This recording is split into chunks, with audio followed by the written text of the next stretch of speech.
أعوذ بالله من الشيطان الرجيم. بسم الله الرحمن الرحيم. يا أيها المزمل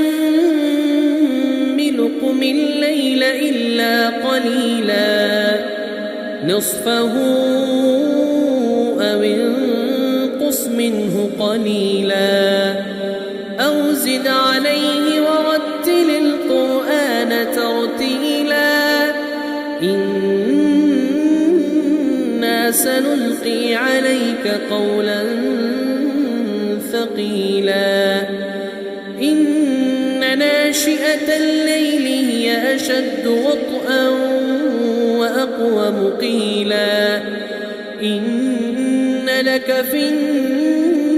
النهار سبحا طويلا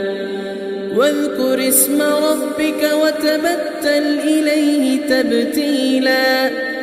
رب المشرق والمغرب لا إله إلا هو فاتخذه وكيلا واصبر على ما يقولون واهجرهم هجرا جميلا وذرني والمكذبين أولي النعمة ومهلهم قليلا إن لدينا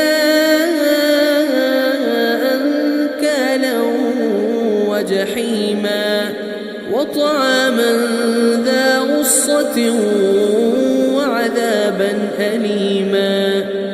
يوم ترجف الأرض والجبال وكانت الجبال كثيبا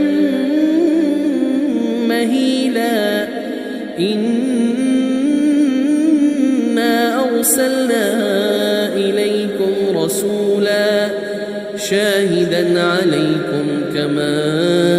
أرسلنا إلى فرعون رسولا فعصى فرعون الرسول فأخذناه أخذا وبيلا فكيف تتقون إن كفرتم يوما يجعل الولدان شيبا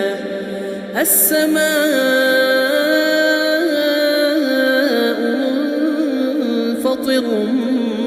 به كان وعده مفعولا إن هذه تذكرة فمن شاء اتخذ إلى ربه سبيلا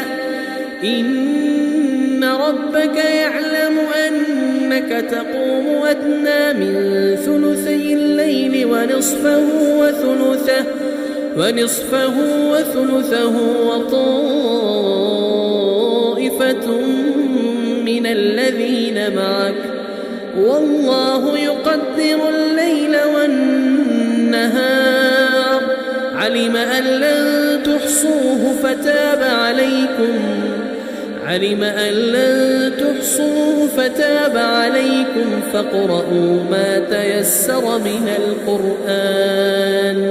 علم أن سيكون منكم